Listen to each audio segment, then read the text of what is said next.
Welcome to the Pocket Size PR podcast, the podcast where pocket-sized portions of PR wisdom are distilled by communications professionals and applied to real-life situations. I am absolutely delighted to welcome a really good friend of mine, Emily Bentley, onto the show today. Emily is Marketing and Business Development Manager at Jackson's Law Firm and also Director of Tees Valley Business Club and many other things. Yes. Multidisciplinary marketing wonder, maybe I should have just said. Thank you. You like your tongue twisters, don't you? I do. I give myself a hard time. I wonder why I can struggle to speak and get the words out. But that's just my brain. So, Emily, can you define PR for me? Well, I had to look this up in the dictionary, so forgive me because I can't remember it verbatim, but apparently it is the activity of keeping good relationships between an organisation and the general public.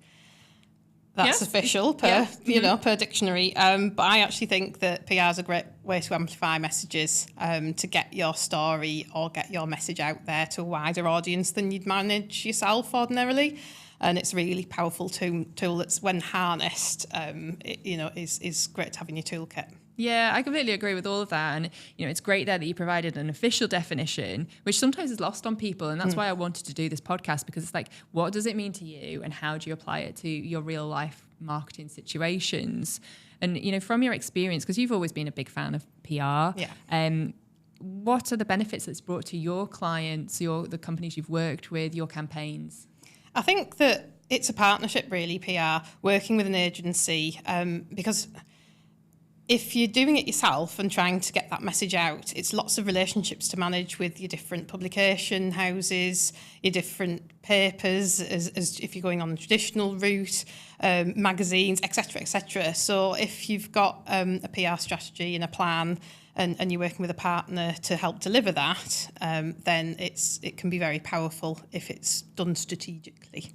Definitely, and I feel like as an agency, and I'm bound to say that the real strength we have is the relationships with journalists, with media. It doesn't always have to be print, it doesn't always have to be magazines, it could be TV, radio, any form of kind of influence or a platform that's going to boost credibility, because that takes a long time, like any relationship. Yeah. So we've instantly got access to that in various specific fields, which sometimes, I guess you recognise the importance of that because you've always worked or outsourced. Yeah, well, exactly. Yeah. There's only so much you can do yourself, and then you bring an expert in. Same with law.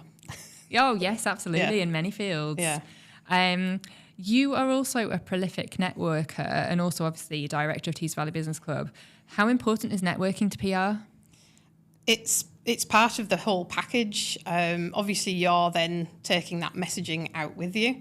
So as part of an extended sort of marketing mix in terms of helping promote the brand that you're representing, your own brand as well, getting to know people, building relationships, and then being able to have all of those things in your artillery, I suppose, then that will help continue to amplify that messaging that, whatever you're representing or whoever you're representing, or whether it might be just yourself if you're self-employed, or you've got sort of some sort of service or product or whatever it is to try and help people, and then you can sort of deploy that when necessary.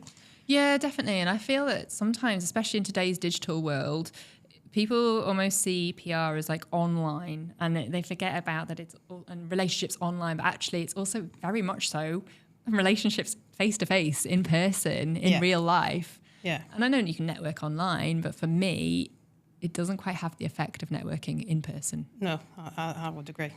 I know. And so, again, Tees Valley Business Club, a membership organisation. What are the benefits of being part of membership organisations, and does that help with PR and marketing? I think it's one of the things that you can help to deploy whatever you're trying to do.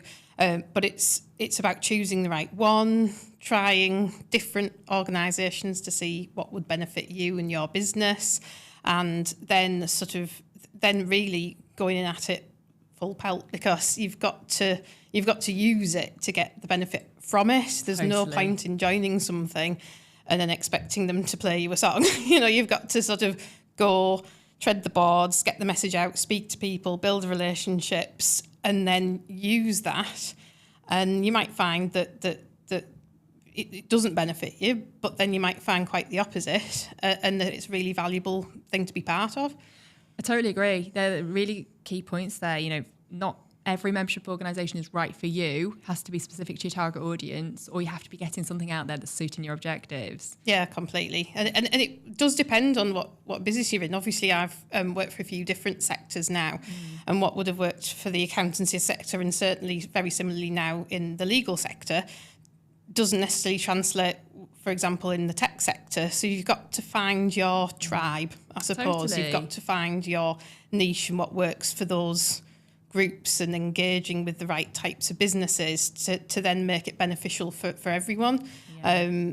Service-led organisations, is different from sort of product-led, so it just depends on who you're representing or what you want from it, and then picking the right partner to help you do that. Yeah, and obviously don't join if you haven't got the time to invest in it, because it's not a case absolutely. of just saying, hey, I've joined. Well, it's like a gym. Come to me. Yeah, totally. January gym.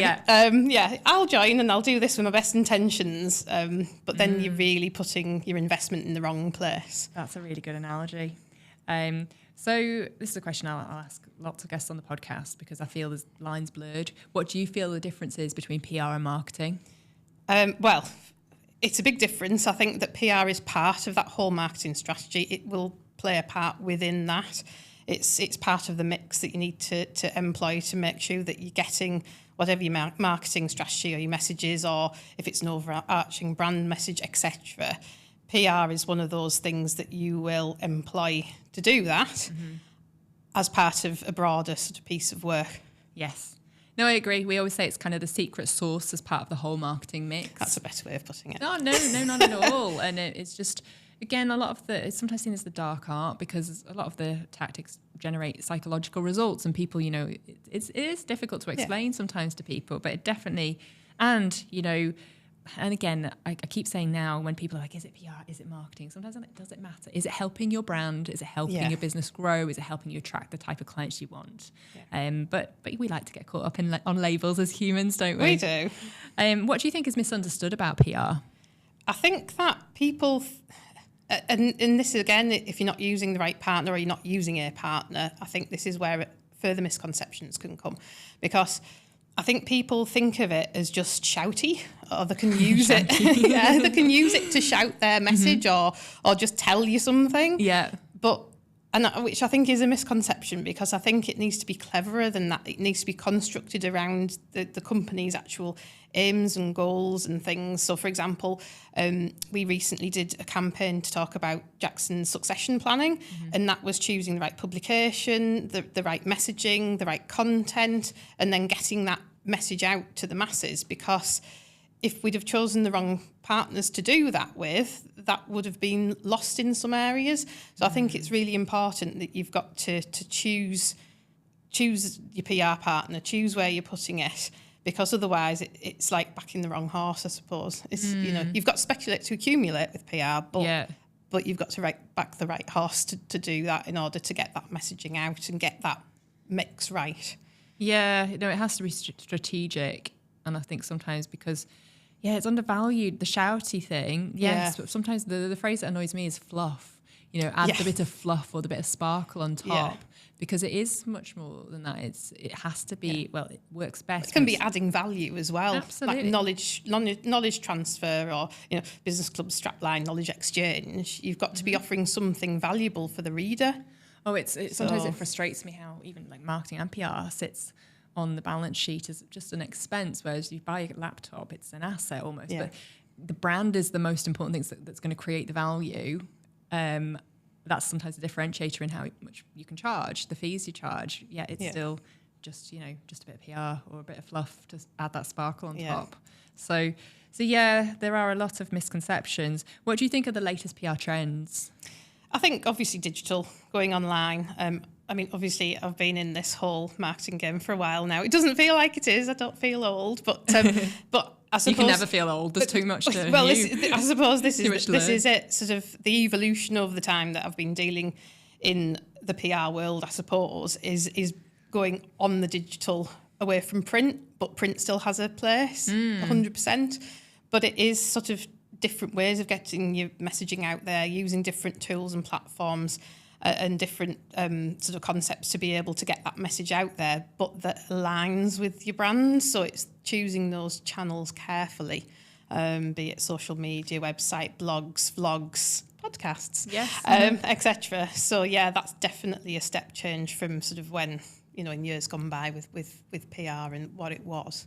Yeah, and absolutely. I feel like printed media, and particularly kind of local newsletters and local newspapers to a certain extent are experiencing a slight resurgence with the AI, emergence of AI, because it's, just like, is this real? Is it written? Fake news. Yeah, fake Yeah. news. And I wonder as there becomes more and more fake news or even fake videos created where someone's speaking and they haven't even done that video. Frightening, yeah. It's so frightening. So maybe news will have to be delivered in press conferences again because of people almost like touching them. Are you real? So you're not hologram or anything like that. Going back to source. Yes, absolutely. To search for the genuine rather than the fake. So it is all interesting. And how do you monitor your PR efforts at Jackson's? It's one of those things where it is difficult to measure ROI necessarily like directly. It's always fantastic when you go somewhere and someone will say, oh, I saw that piece that you did in so-and-so. Yeah. It looked fantastic. Or sort of, we're seeing you more everywhere, or, sort of different sort of anecdotal feedback, which various different team members will receive and then pass on. And you think, well, actually, it's making a difference. People are seeing it. People are talking about it. It obviously is clearly getting out to the audience that you want it to get out to, which is there's some return on investment straight away. But then, other things, if it's a targeted campaign or something that you've popped out there for a reason, and then you're asking people to get in touch or feedback, and you've got either a sort of a unique link or a landing page or an email address or an actual allocated phone number, you can measure things that way. But I would never expect, paid work to necessarily come directly through doing a feature or a piece. It's more of a brand building exercise, an overarching sort of thing to build your narrative, build your story, build a feeling and emotion, and then things will come from that. Absolutely, yeah. It's a frustrating kind of marketing tool because you see no immediate response sometimes. So sometimes you do, but often you don't. And it is almost that psychological transformation that's very difficult to monitor. Someone saying, I now think better of this brand, but I'm not ready to purchase, so I'm going to make no action at all that's measurable. Yeah. But when I am ready, it'll have come from that article, but they won't be able to trace it. No, and they won't tell you that either. Yeah. So. And then one of my bugbears is the forms where it says, how did you hear about us? And PR is sometimes a little thing there. Firstly, a lot of the time, the target audience don't even know what PR is, so it never gets ticked. They're more likely to tick advert because they think it's an advert. Yeah. And then it's also, I've totally lost my train of thought with that, but people don't know what it is. And then what else was I going to say? People don't know it's happening to them because almost like it's a good PR campaign should be subliminal. Oh, yeah, definitely. You should read the story, get lost in the story, develop that empathy or emotional, however you're meant to feel after reading a story, which any good story should make you feel. And then it compels action, or it compels a feeling or a decision or a change in your thinking or reputation of that brand. Yeah. So, totally. And often if our clients do those films, I do say, well, could it be changed to something else? Because PR is just still that mysterious force. Yeah, no, it is. It's like a magic sauce. Yes, it's the magic sauce. What is your favourite brand and why? This was like super difficult to think of. It is. It's a tough one. Really super difficult. But I'm an advocate of local. Of course. And I think that there's lots of great global brands and UK brands and people that I feel warm towards. In terms of their brand. But I'm going to go for something that is very close to my heart, and that's coffee. I thought you might. Yeah, well, I'm sitting here with a lovely cup of decaf organic coffee. And I think that my favourite local brand that I engage with on a daily basis is Round Coffee. I thought you might say that. Yeah. They're also a favourite of mine. Yeah, because Dave's built that brand from a passion and a serendipitous moment that he had himself. So it's a very personal brand for him. But he's so caring about the environment and the ethics behind it. He's absolutely sort of on point with everything he does, the packaging, the design.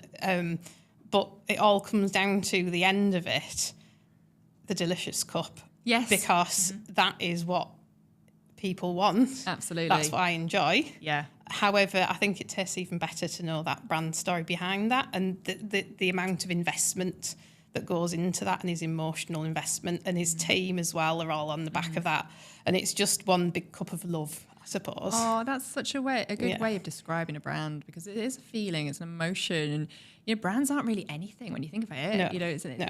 You could talk about the product, but it is that feeling that you get from something that he's managed to create, and I totally agree. Yeah, it's and you're absolutely right. You could be doing all the right things. You could be raising the profile, have an excellent PR campaign strategy, everything like that, but the product itself, the service, also has to be. It can't be a veneer. It's got to be a genuine thing. Which sometimes you see that mismatch. Oh, you do. Sometimes, unfortunately, you see it when there's almost too much budget. You see massive investment and the product's not there, but they think. And to be fair, sometimes brands can do it. It shows the power of PR and marketing or influencers. They have everything right behind the scenes with a substandard product.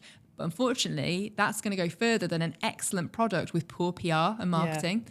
So it's true. Yeah, it is sometimes who's shouty, Who's the shouty, who knows about it. But it obviously is always going to be harder for that brand because it's not the top quality. No, I think then it's longevity will... you just kind of have to keep burning through cash to reach new markets who perhaps won't get found out. But then also people drink substandard coffee, or they'll use substandard products because it's seen to be the good thing to do, because it's got great PR, because it's got great influencers. If Beckham's drinking this, it must mean that I should drink it, even though I don't really like it. I'd much prefer this cheaper product, but I've got to have that on the shelf. So again, it's just that power of PR. It is, and that's why sort of I've been trying to advocate for local, especially with the coffee shops, but shop local. Have meetings in local independent shops, and hopefully they're engaging with local independent suppliers, and that'll help the local economy and the supply chain and employability in the region, really. Yeah, when you said that to me, when we met at a coffee, and unfortunately there wasn't a local independent around, now whenever I do, I try and look for one. I'm glad I'm being an influencer. Yeah, absolutely. A few people have actually said that to me as well, because they've seen my posts on LinkedIn trying to advocate that choice. Yeah. Because everyone has got a choice. And if it aligns with your values and it resonates, then hopefully it'll plant a seed of... Yeah, and values are another thing critical to any PR campaign, aren't they? Yeah, 100%. We don't have time to go into that one. No. Maybe another time. No, another one. Just to end on a question, Emily, what is your top PR tip? This is really easy. Employ a PR agency. Because, I love it. Yeah, because, sort of it brings a whole other dimension.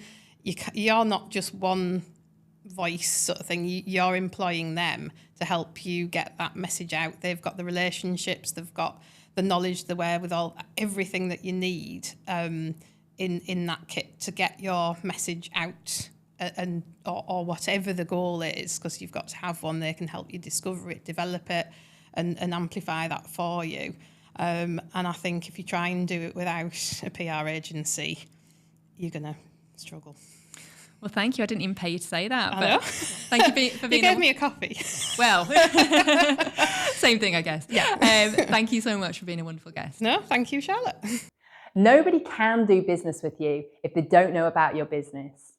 But nobody will do business with you if your business's brand doesn't have trust and credibility. PR is the secret sauce in the marketing mix that can help achieve this and so much more. If you're interested in how PR can help your business, contact Harvey and Hugo, harveyandhugo.com, or email info@harveyandhugo.com.